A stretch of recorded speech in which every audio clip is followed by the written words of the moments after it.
Hello दोस्तों, मेरा नाम है आकाश मिश्रा और मैं एक्सेस इंस्टीट्यूट ऑफ फार्मेसी का स्टूडेंट हूँ। दोस्तों, मैं आज आपके लिए एक नई वीडियो, नई जानकारी लेके आया हूँ, वो भी आसान शब्दों में, आसान भाषा में। और दोस्तों, मैं आपको बताना चाहूँगा कि मेरा जो चैनल एम नॉलेज था उसका नाम अब बदलकर चरक औषधीय शिक्षा हो गया है। तो चलिए दोस्तों, बिना टाइम गंवाए आज का टॉपिक स्टार्ट करते हैं। दोस्तों, आज का हमारा जो टॉपिक है वो HIV एड्स है। इसको शुरू करने से पहले मैं आपको बताना चाहूँगा कि यह टॉपिक काफ़ी बड़ा है, इसलिए मैंने इसको 2 वीडियो में बांटा है। आज मैं आपको पहले वीडियो में इसका आधा पोर्शन यानी आधा भाग समझाऊँगा। तो चलिए, सबसे पहले हम HIV एड्स के जो परिचय होता है, इसका जो परिचय है वह जानते हैं। HIV और एड्स यह दोनों बोले तो साथ जाते हैं, लेकिन इन दोनों का अर्थ या मतलब अलग अलग होता है। जैसे कि HIV का फुल फॉर्म होता है ह्यूमन इम्यूनो डिफिशियंसी वायरस, और एड्स इसका जो फुल फॉर्म होता है एक्वायर्ड इम्यूनो डिफिशियंसी सिंड्रोम। जो एड्स है यह बीमारी है और जो HIV है यह इस बीमारी का कारण है। यानी कि साफ शब्दों में अगर कहा जाए या सीधी सीधे भाषा में बोला जाए तो जो एड्स होता है वो HIV की वजह से होता है। इसीलिए हम लोग HIV एड्स को साथ साथ बोलते हैं। चलिए दोस्तों, अब हम इसकी इतिहास के बारे में जानते हैं। तो जैसे मैंने यहाँ पे लिखा है, by the way it is estimated that the HIV virus comes from chimpanzees to human in 1920। अगर इतिहास देखा जाए तो HIV वायरस सबसे पहले ह्यूमन में 1920 के दशक में चिंपैंजीज से ह्यूमन में आया था। लेकिन but actually the first case that come in 1981। लेकिन जो लिखित रूप से या जिसकी जांच हुई थी वो जो केस है, पहला केस वर्ल्ड में 1981 यानी 80 के दशक में 1980 के दशक में आया था। Symptoms of this disease were first found in homosexual patients. इस डिसीज़ के जो सिम्टम्स थे वो सबसे पहले होमोसेक्सुअल पेशेंट्स पे आए थे, यानी उन्हीं में इनके सिम्टम्स देखे गए थे। गैटन डगस was the first person in whom this disease was first seen। गैटन डगस एक पहले इंसान थे जिनमें इस डिसीज़ के यानी इस बीमारी के पहले लक्षण दिखाए गए थे। But this disease was given the name in 1983। लेकिन मैं आपको बताना चाहूँगा, जो इस बीमारी का जो नाम है, जो HIV एड्स जो इसका नाम दिया गया है, वो इस बीमारी का 2 साल बाद यानी 1981 में इसके जो लक्षण थे यानी इसके जो सिम्टम्स थे वो लोगों पे दिखे, तो सैंपल लिए गए और 2 साल तक इस पे एनालिसिस करने के बाद 1983 में यानी 1983 में इसका नाम दिया गया HIV एड्स। अगर हम इंडिया की बात करें यानी हमारा भारतवर्ष यानी हमारा देश, if we talk about India then an inquiry was done in 1986 to find out in the procession. मैं आपको बताना चाहूँगा कि 1986 में एक इंक्वायरी बैठाई गई थी, यानी एक इंक्वायरी हुई थी या एक तरीके से का सर्वे हुआ था भारत में सबसे पहले इस खतरनाक बीमारी के बारे में पता लगाने के लिए। In 1986, doctor and microbiologist Suniti Solomon with her student Dr. Selappan Nirmala, she started the journey of knowing the danger of AIDS in India. Together, in 1986, they collected about 200 blood samples from the settlement of sex worker women in Chennai and 6 women get infected। मैं आपको बताना चाहूँगा कि 1986 में जब ये मुहिम जो छेड़ी गई थी, वो हमारे देश की एक डॉक्टर हैं जिनका नाम है डॉक्टर सुनीति सोलेमन। डॉक्टर सुनीति सोलेमन एक माइक्रोबायोलॉजिस्ट भी हैं।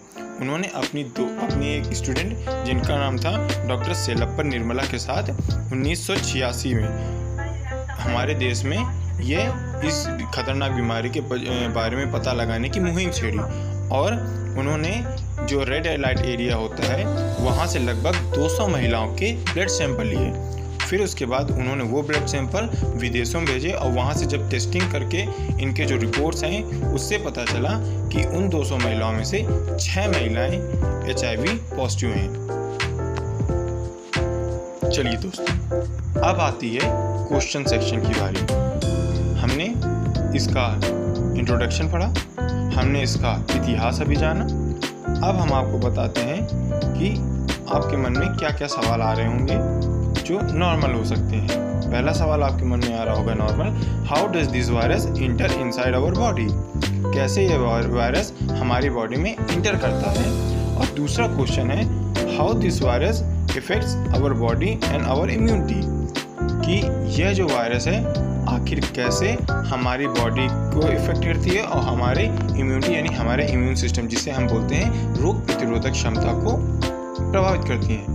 दोस्तों, मैं आपको बताना चाहूँगा कि मैंने पहले ही आपको बताया इस वायरस का जो नाम है वो है ह्यूमन इम्यूनो डिफिशियंसी वायरस, और इस जो बीमारी का नाम है एक्वायर्ड इम्यूनो डिफिशियंसी सिंड्रोम। हम लोग जानते हैं कि इन दोनों सेंटेंसेस में इम्यूनो यानी इम्यून सिस्टम का सबसे ज़्यादा मेन नाम आ रहा है। तो इससे हम पता लगा सकते हैं या जान सकते हैं नॉर्मली ही कि यह जो वायरस है, यह जो सिंड्रोम है यानी यह जो बीमारी है, यह हमारे इम्यून सिस्टम को इफ़ेक्ट करती है, इम्यून सिस्टम से रिलेटेड है। तो चलिए हम आज सबसे पहले क्वेश्चन का आंसर जानते हैं, HIV। ठीक है, पहला जो है जानते हैं कि आखिर कैसे ये फैलता है। सबसे पहले HIV can enter the body in many ways, for example bye transfusion of the blood of a person with HIV। यदि किसी HIV पॉजिटिव इंसान का ब्लड किसी नॉर्मल इंसान के ब्लड में चढ़ा दिया जाए तो उस नॉर्मल इंसान को HIV होने का पूरा खतरा होता है। इसलिए हमेशा ब्लड चढ़वाने से पहले या चढ़ाने से पहले हमें ब्लड सैंपल की जो भी ब्लड चढ़ना है उसका टेस्ट कर लेना चाहिए कि वो HIV पॉजिटिव है कि नहीं है, या जो भी व्यक्ति ब्लड डोनेट कर रहा है हमें चेक कर लेना चाहिए कि वो HIV पॉजिटिव है या नहीं। चलिए दूसरा तरीका जानते हैं, injecting with a contaminated needle और system of a needle that has already been inserted into a person with HIV।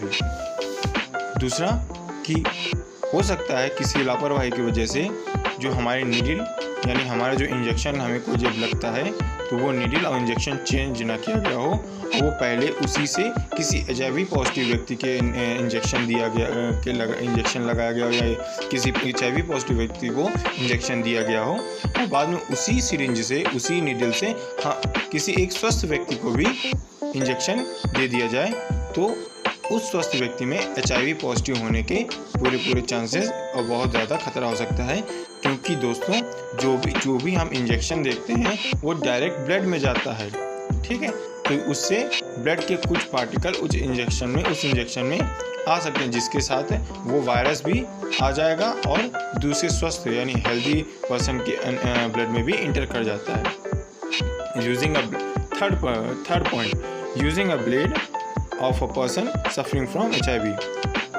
हो सकता है जब हम शेविंग करवाने जाते हैं तो वहाँ पे जो हमारा बार्बर है हो सकता है उसने ब्लेड चेंज ना किया हो और एक ही ब्लेड से 2 या 3 लोगों को शेव करता हो।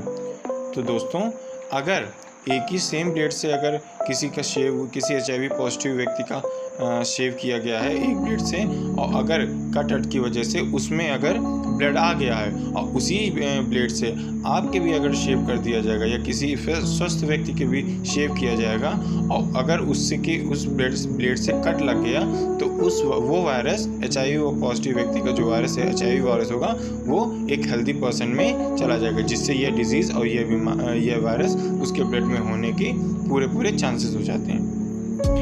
Next point, HIV can also happen from a pregnant mother to her baby during or after birth। दोस्तों, मैं बताना चाहूँगा कि जो प्रेग्नेंट वुमेन्स होती हैं, अगर कोई HIV पॉजिटिव प्रेग्नेंट वुमेन है या औरत है या माँ है तो उससे उसके बच्चे को HIV होने का खतरा होता है। यह खतरा जन्म के समय या जन्म के बाद दोनों टाइम हो सकता है।